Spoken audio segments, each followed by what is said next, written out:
Cada día son nuevas las misericordias del Señor. En el Salmo 118 dice que este es el día que hizo el Señor y nos gozaremos y nos alegraremos. Y si usted lee en el contexto, no se está refiriendo a un día de 24 horas, sino el día en el que el Señor Jesús murió por nosotros en la cruz del Calvario. Ese día Él nos dio vida y dice que en ese día nos gozaremos y nos alegraremos. Y cuando llegamos al Señor podemos alegrarnos y podemos gozarnos, porque ese es el día que hizo el Señor, día de salvación. No es solo un día, sino es toda nuestra vida el día del Señor. Gloria a Dios. Hoy vamos a ver una lección muy importante que son las 70 semanas del profeta Daniel, y para lo cual tenemos que ver una cronología que antes de entrar a la profecía de las 70 semanas, vamos a ver esta cronología para que nosotros podamos ubicarnos en el contexto histórico. ¿Por qué vino la profecía de las 70 semanas de Daniel? Y que la profecía se dio expresamente para el pueblo de Israel, y que la iglesia no se nombra porque la iglesia no había nacido todavía. La iglesia nació en el día del Pentecostés, y esta profecía de las 70 semanas, que es muy importante, se le da al pueblo de Israel, pero no ha tenido su cumplimiento porque hay una semana de esa profecía que está faltando. Gloria a Dios, que es esta última semana que todavía no se ha cumplido. Voy a empezar a explicarles un poquito lo de la cronología. Tal vez hay muchos números. Usted tiene que estar atento y prestar atención, que nada lo distraiga, porque esto es muy importante antes de entrar a esa profecía. Dentro de 15 días, porque de hoy en 8 no hay lección, vamos a hacer un repaso general de la profecía de las 70 semanas, y en la segunda lección vamos a dejar un espacio para que los grupos se reúnan, traigan material y nosotros también podamos revisarlo, porque puede haber algún material ahí que se filtre, ¿verdad?, que no esté de acuerdo a la doctrina. Y entonces también, para que ustedes lo tomen en cuenta, de hoy en 15 los grupos se van a reunir en la segunda lección. Mi hermano Mainer, ya él lo incluimos en un grupo porque los hermanos tuvieron que retirarse del curso porque les cambiaron el horario de trabajo. Entonces el hermano Mainer va a estar en el grupo número 4, que creo que es la batalla de Armagedón. Mi hermano, levánteme la mano para que los hermanos del grupo 4 lo conozcan. Él va a estar con ustedes. Gloria a Dios. Entonces esa segunda lección la vamos a usar para que ustedes tengan tiempito de reunirse, de ir planeando, y también que yo pueda revisar y ayudarles un poquito. Allá una hermana, la hermana Rebeca, me pidió que les ayudara un poquito con el material de Armagedón, porque aquí en el folleto no hay mucho de la batalla de Armagedón, porque si nosotros profundizamos mucho en un concepto, pues no avanzamos. Entonces, si llegaran a ocuparse, se les dificulta material, me dicen y yo puedo darle material, porque tenemos bastante material para compartir. Gloria a Dios. Vamos a iniciar entonces. Vemos que el Señor creó a Adán en el año 4141 antes de Cristo. Cuando vemos aquí es antes de Cristo, porque el tiempo está desde que Cristo nació para atrás y hasta la fecha donde estamos, en el año 2019 después de Cristo. Adán es creado en el año 4141, y después de Adán vemos a Noé, que el Señor le da una misión de fabricar un arca donde su familia se va a salvar. Pero a Noé, que dice la Biblia en el Nuevo Testamento que era pregonero de justicia, él empieza a predicarle a los habitantes para que ellos puedan entrar en la salvación, de tal forma que si ellos no entraban en el arca, no iban a ser salvos. Esa arca es tipo de Jesucristo. Todo aquel que entra en Jesucristo y es parte de su cuerpo es salvo. Noé, pregonero de justicia, en el año 2485 antes de Cristo, es el diluvio, y el Señor tiene que destruir. Ahí usted lo puede ver en su casa, en Génesis 6, Él tiene que destruir al mundo entero bajo un diluvio porque el hombre se corrompió. El hombre sobremanera empezó a hacer lo malo y a pesar de que Noé estuvo predicándoles, ellos no se convirtieron. Aquí es donde habla la Biblia, en Primera de Pedro, que mi hermano me mandó una pregunta muy buena, que habla de los espíritus encarcelados. Han escuchado, ¿verdad? De los espíritus encarcelados, los que esperaban en la paciencia de Noé. Hay dos posiciones en cuanto a lo que la Biblia habla, de que Cristo bajó y predicó a los espíritus encarcelados.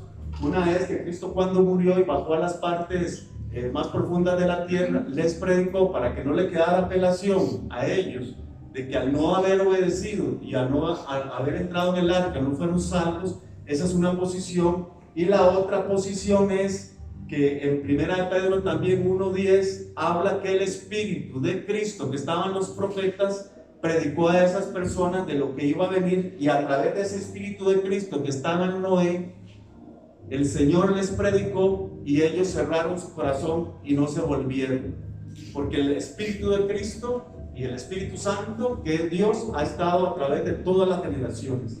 Entonces también a través de Noé el Señor les predicó. Se ha entendido mal y se ha creído que cuando Cristo bajó a predicarles les estaba dando una oportunidad de salvarse, pero ya ellos, una vez muertos, como dice la Escritura, que está establecido a los hombres que mueran una vez y después de eso el juicio, ya ellos no tenían salida, porque ya ellos habían decidido darle la espalda al Señor cuando no entraron en el arca.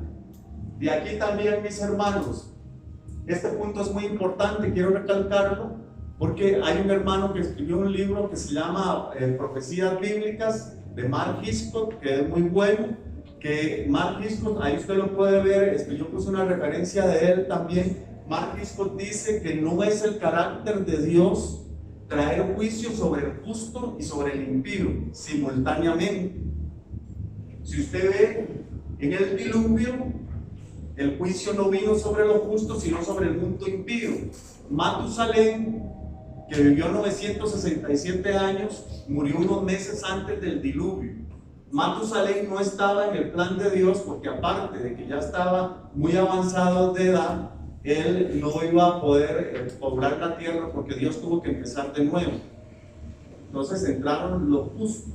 Dios no trajo el juicio sobre los justos y sobre los impíos. Los impíos quedaron ahí y los justos entraron para empezar a poblar otra vez la tierra. Vemos aquí que también con Abraham, su sobrino Lot, que estaba en Sodoma y Gomorra, hasta que él saliera de Sodoma y Gomorra, Dios iba a derramar su juicio sobre ellos, porque ahí habían justos y tenían que salir.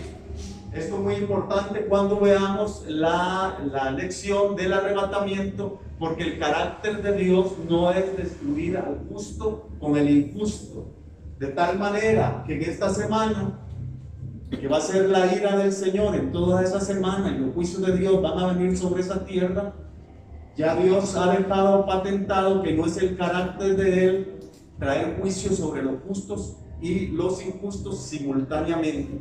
Dios siempre libra a los justos, y en la sangre de Cristo, nosotros dice en Romanos 8:1 que no hay ninguna condenación para los que están en Cristo Jesús. El pacto de Abraham en el año 2055, donde Dios le dice que le va a dar la tierra a su descendencia, y Dios hace un pacto con Abraham donde les dice que ellos van a volver a esa tierra y que van a estar en servidumbre por 400 años.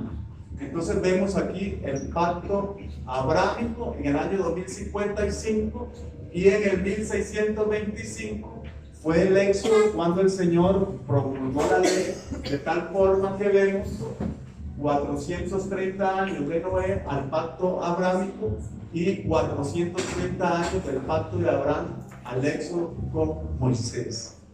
Dios es muy fiel, y Él tiene trazado todo lo que va a ocurrir, y en esta cronología que nosotros podemos ver, vemos que hay números muy exactos del Señor, porque el Señor no deja nada a la aventura, sino que Dios tiene un propósito y Dios tiene un plan. Entonces, en el año 1625, el éxodo con Moisés, pasan 40 años en el desierto por su rebeldía, hasta que la última generación, el último de esa generación muriera. Ellos podían entrar a la tierra prometida porque ellos fueron rebeldes al Señor, y ni aún Moisés, por no haber honrado al Señor en Meriba, en las aguas, no pudo entrar, sino que pudo ver la tierra desde lejos.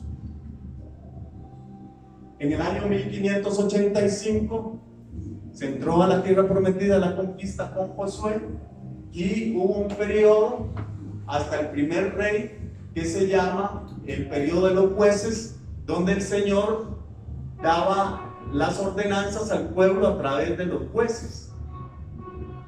En este periodo de los jueces es un gobierno teocrático. Teocracia es gobierno de Dios, donde el Señor gobernaba, pero el Señor a través de los jueces le daba a ellos las ordenanzas para que ellos le obedecieran. Vemos que es un periodo desde la conquista hasta el primer rey de 490 años. El pueblo pide rey porque ellos quieren tener un rey como los demás pueblos, y ahí empezó a venir la desobediencia de Israel hacia el Señor.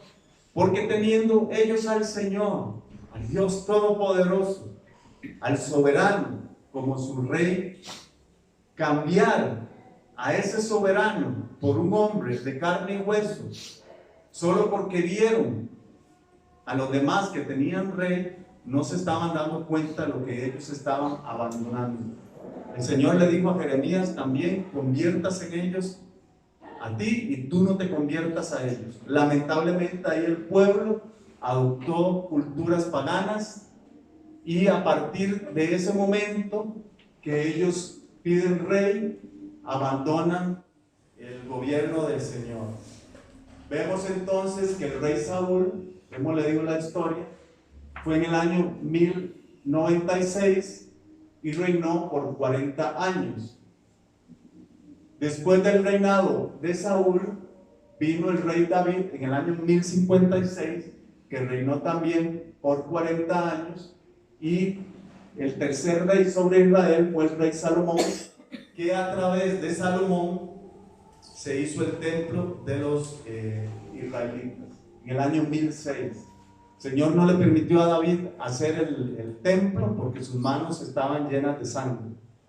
Entonces, en la descendencia de David, en Salomón, el Señor le permite construir el templo, que el templo se inauguró en el 1006, pero los cimientos del templo fueron puestos en el 1014 antes de Cristo.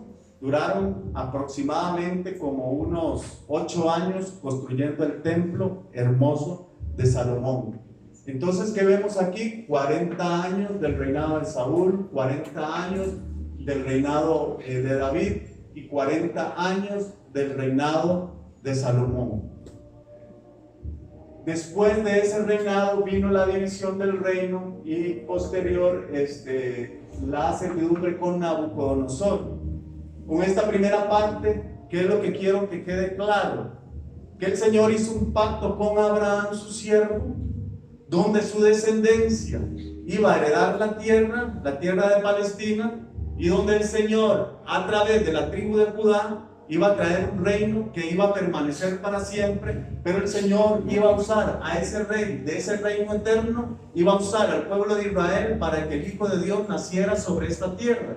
Entonces, los israelitas han sido un pueblo privilegiado por el Señor, porque de sus raíces iba a venir el Salvador, el Mesías, y particularmente de la tribu de Judá. Por eso el enemigo se ha levantado contra ellos a través de la historia, porque es el pueblo que el Señor escogió para que el Salvador del mundo naciera, y para que la palabra del Antiguo Testamento no llegara a nosotros, porque en el Nuevo Testamento vemos que usó también a los apóstoles y a Pablo para que el Nuevo Testamento no llegara ya en el Nuevo Pacto. Tal vez ustedes vean aquí un poquito de números, pero ahorita van a ver que todo tiene un sentido. Cuando entremos a la lección de las 70 semanas, todo esto va a servir mucho. Yo puedo entrar a la lección de las 70 semanas y no vamos a comprender por qué es que vino la profecía de las 70 semanas. Gloria a Dios. En el año 976, que vemos acá, fue la división del reino. Ellos se dividieron. El reino del norte, Israel, y el reino del sur, Judá. En el reino del norte, el rey era Jeroboam, y en el reino del sur, Roboam. Entonces, ¿qué ocurre? En el reino del sur quedó Jerusalén y quedó el templo y quedaron los levitas, porque ahí estaba la tribu de Judá.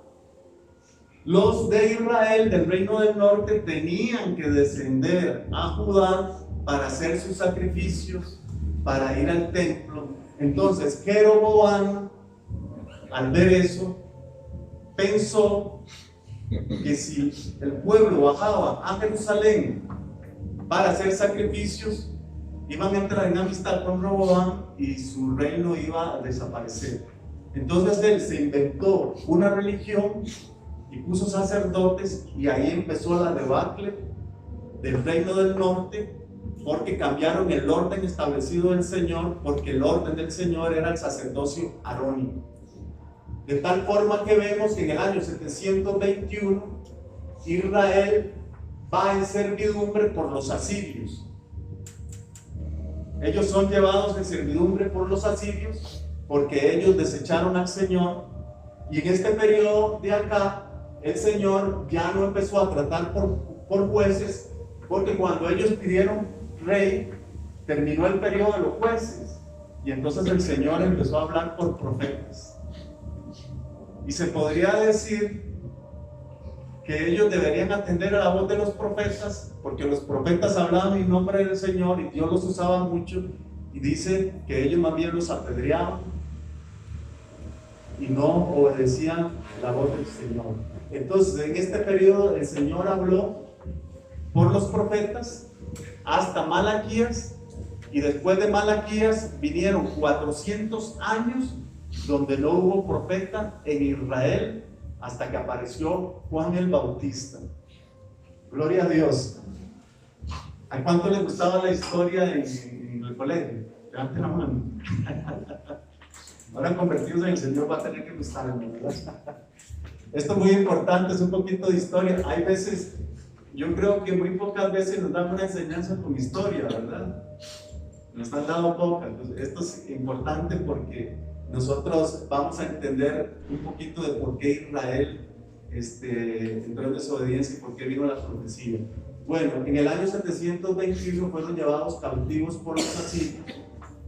Mientras tanto, Judá se está apartando del Señor también, no le obedece, y el Señor empieza a hablar por Ezequiel y por Jeremías, pero el pueblo no obedece. En el año 606 viene una servidumbre por Nabucodonosor, que su padre era Nabopolassar, ¿verdad? Por si alguna hermana piensa tener un bebé y quiere un nombre, ¿verdad? Que dos nombres más buenos: Nabucodonosor y Nabopolassar, que era el papá.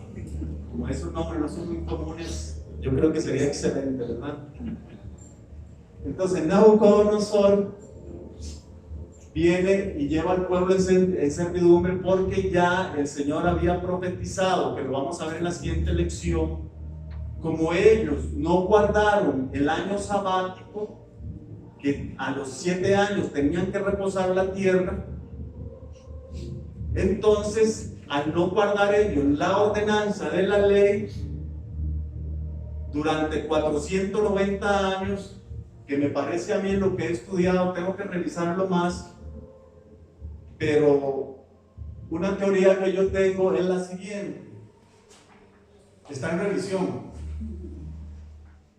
Cuando están en el gobierno teocrático del Señor, ellos durante 490 años guardan la ley, pero cuando piden rey, se descuidan. Durante 490 años no guardan la parte de la ley que tenían que reposar la tierra, y entonces a raíz de eso, que no guardaron la tierra para que reposara, porque ellos al 7º año la tenían que guardar, y cada semana de año, que eran 49 años, era el jubileo, donde ellos tenían que liberar a los esclavos y perdonar las deudas. Y era un año muy importante porque era cada 50 años. De tal forma que el Señor les dice que si ese último año, antes del jubileo, algún hermano les va a pedir prestado del pueblo y ellos no le prestan, que su corazón no entre en maldad ni en egoísmo, lo estoy parafraseando, por ser el último año de la remisión que tienen que prestarle. Entonces yo me imagino que también muchos se aprovechaban para pedir ese año, ¿verdad? Porque el siguiente les perdonaban y los esclavos eran liberados. Si el esclavo quería seguir con su amo, pues le horadaban la oreja y seguía ahí hasta que muriera. Pero imagínense que en esos 490 años que el Señor le dio importancia, primero para que la tierra tomara fuerza y produjera, y para que los esclavos fueran liberados y las deudas eran perdonadas, quiere decir que en 490 años el pueblo estuvo viviendo justamente porque no reposaron la tierra, no había liberación de esclavos y no había perdón de deudas.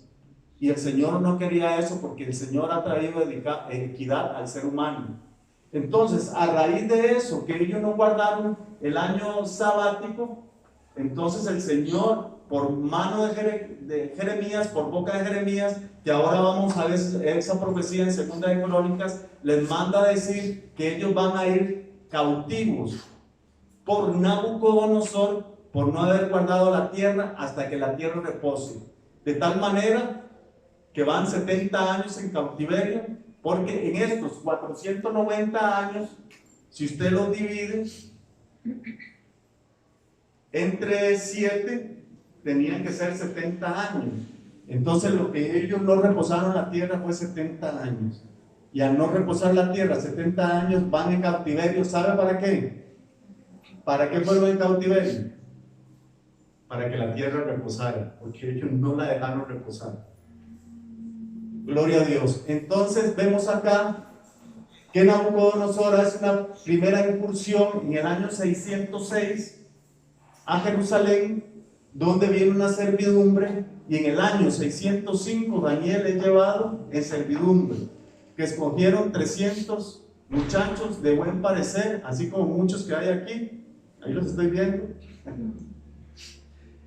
que fueran preparados, capacitados para estar en el palacio del rey y aprender las costumbres de ellos, inclusive el idioma. Y en este contexto es donde Daniel se ubica, donde es un hombre o un muchacho sobresaliente, porque aproximadamente Daniel podía tener unos 17 años de edad, y era una persona sobresaliente junto con sus otros amigos y los 300 que llevaron. Y en ese contexto de servidumbre es que Daniel está siendo llevado al palacio de Babilonia. El Señor les está hablando al pueblo a través de Jeremías de que ellos van a ir en cautiverio, pero el pueblo no obedece y no se quieren entregar a Nabucodonosor de lleno. Y en el 598 Nabucodonosor hace otra incursión donde hablamos de la cautividad, donde llevan cautivos, no al palacio, sino cautivos para que les sirvan. En el año 589 vienen las desolaciones, donde Nabucodonosor sitia la ciudad, y durante 2 años están sitiando la ciudad y nadie entra y nadie sale. Y eso es terrible, porque al no entrar ni salir no podía haber comercio, no podía haber exportaciones ni importaciones. Entonces ellos tuvieron que conformarse con lo que tenían en las bodegas. Cuando eso ocurre y todo se empieza a agravar, el ejército que tenía que proteger a Israel junto con el rey buscan una puerta trasera y escapan. ¡Ay, qué valientes! Escapan y dejan ahí al pueblo. Nabucodonosor los descubre y son muertos, y a Sedequías le sacan los ojos. Y murió así, sin ojos, sin visión, por no hacer frente y no proteger al pueblo, que era su deber. Entonces vemos que aquí, en el año 587 ocurrió eso, destruyen el templo, destruyen la ciudad y empiezan, bueno, ya habían empezado las desolaciones, pero hasta 2 años después fue la destrucción del templo.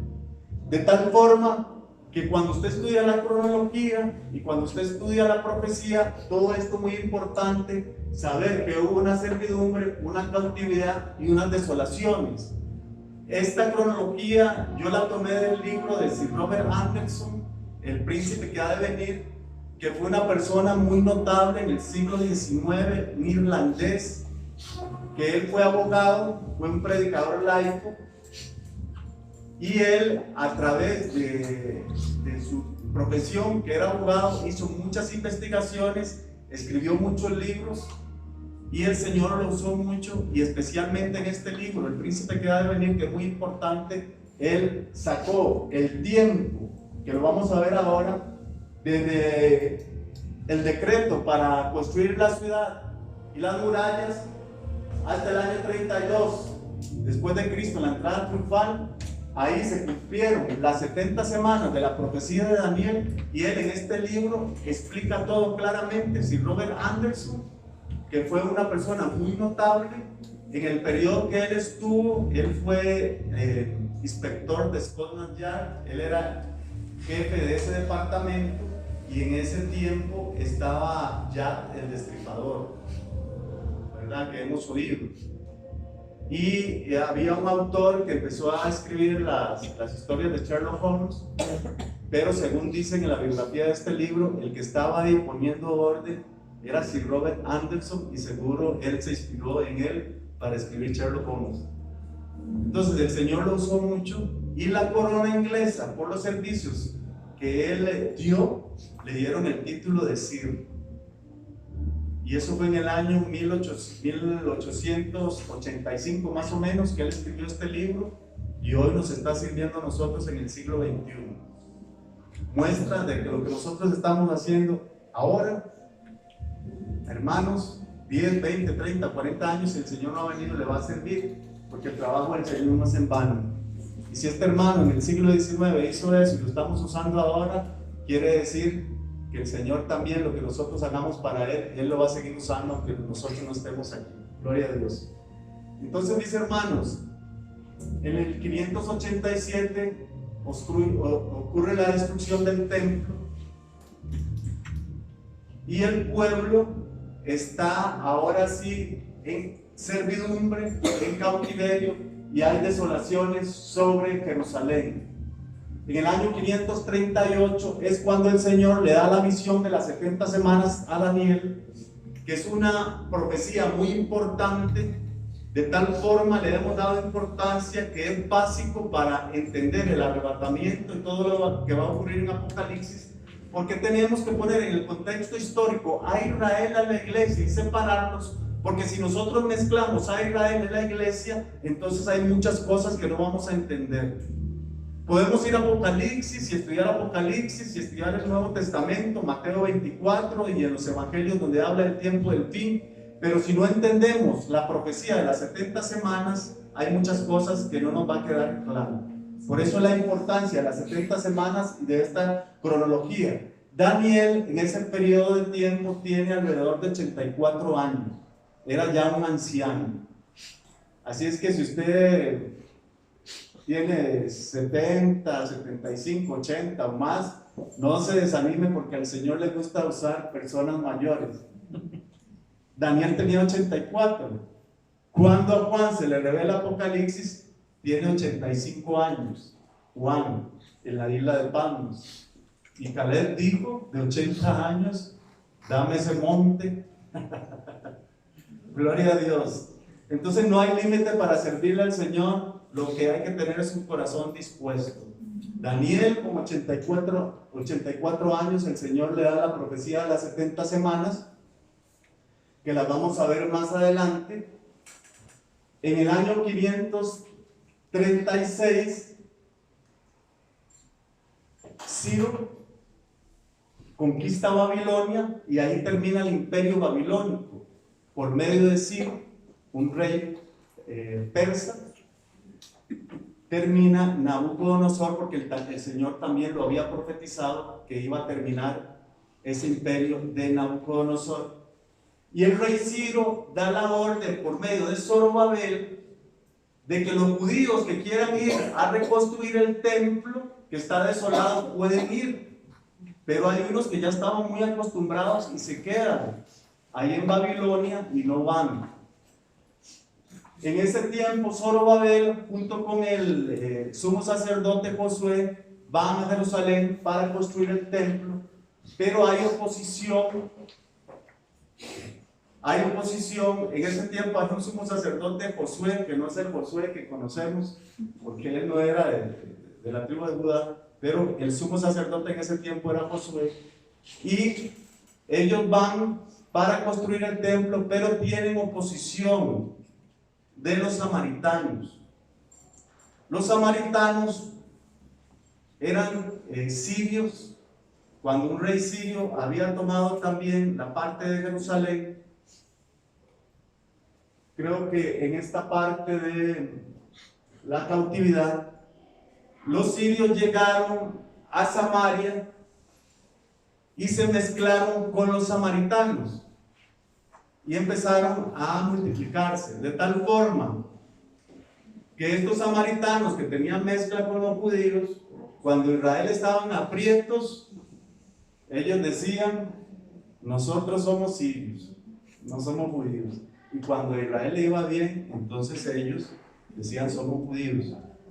De tal forma que ellos se acomodaban a las circunstancias. Cualquier similitud con la vida real es mera casualidad. Entonces ellos se acomodaban a las circunstancias. Cuando les servía decían aleluya, gloria a Dios. Y cuando no andaban gritando allá groserías y no dando testimonio. Así eran los samaritanos. Por eso ellos los tenían por pecadores, a los samaritanos. Por eso judíos y samaritanos no se llevaban, porque había una mezcla. Por eso la mujer samaritana se extraña y dice: Señor, pero es que judíos y samaritanos no se llevan. Pero era porque ellos tenían una mezcla. De hecho, ellos tenían otro monte donde clamaban a Dios. No el monte del templo, sino tenían otro monte. Bueno, gloria a Dios. Hago esa pequeña observación porque los samaritanos empezaron a oponerse para que ellos no levantaran el templo. Pero eso era un propósito del Señor, era un propósito en el plan del Señor, porque las desolaciones iban a terminar hasta en el año 520, y mientras el juicio del Señor estuviera decretado sobre las desolaciones, ellos no iban a poder construir en la totalidad el templo, hasta que terminaran las desolaciones. Después de terminadas las desolaciones, el cimiento del templo es en el año 520 por Zorobabel, y duran 5 años construyéndolo, y en el año 515 consagran el templo, el segundo templo, que ese era el segundo templo que después Herodes hermoseó y fue destruido en el año 70, y estamos esperando la construcción del tercer templo, que aquí les tocó el tercer templo en el trabajo de grupo. Bueno, ese es el que se está esperando que se construya, pero nosotros esperamos por la fe no estar aquí para verlo. Si alguno se quiere verlo, pues no se lo recomiendo. Gloria a Dios. Entonces, el templo, el segundo, es consagrado en el año 515.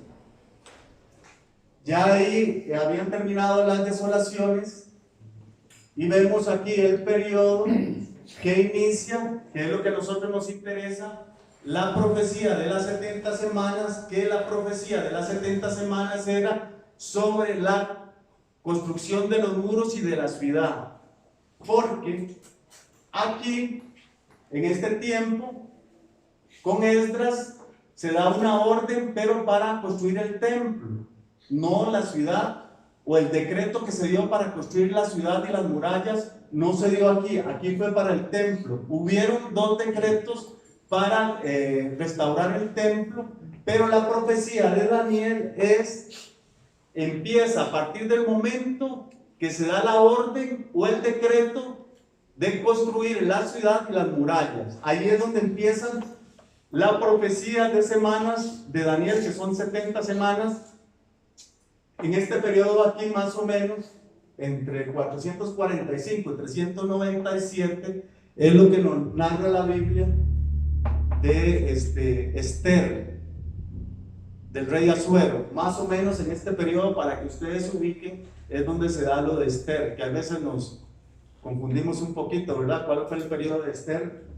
Fue en este periodo donde se dio Esther y el rey Asuero. El que da la orden del decreto para que se construya la ciudad de las murallas es el rey Artajerjes. Ya había pasado Ciro y Darío. Y Artajerjes, que está en Nehemías, es donde dan la orden para construir las murallas y la ciudad. A partir de ese momento empieza la profecía de las 70 semanas de Daniel, que dura 49 años, porque la profecía de Daniel se divide en 3 fases, que es 7 años para construir las murallas y la ciudad, que son 49 años. 62 semanas aparecería el Mesías príncipe, que es Jesús.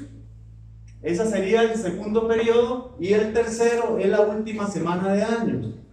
Entonces, la importancia de este libro de Sir Robert Anderson es que él sacó, y ahí viene todo el cálculo que él hizo desde el 445, que fue el 14 de marzo del año 445 antes de Cristo, al 6 de abril del año 32 después de Cristo, hay 173.880 días que es la profecía que se le dio a Daniel, y se cumplió al pie de la letra, porque en ese domingo que nosotros conocemos como el Domingo de Ramos, que fue 6 de abril del año 32 después de Cristo, Jesús entró montado en un pollino de asno y le tiraban flores y decían: Hosana, bendito el que viene en el nombre del Señor. Y ahí fue el Mesías príncipe el que entró triunfante en Jerusalén.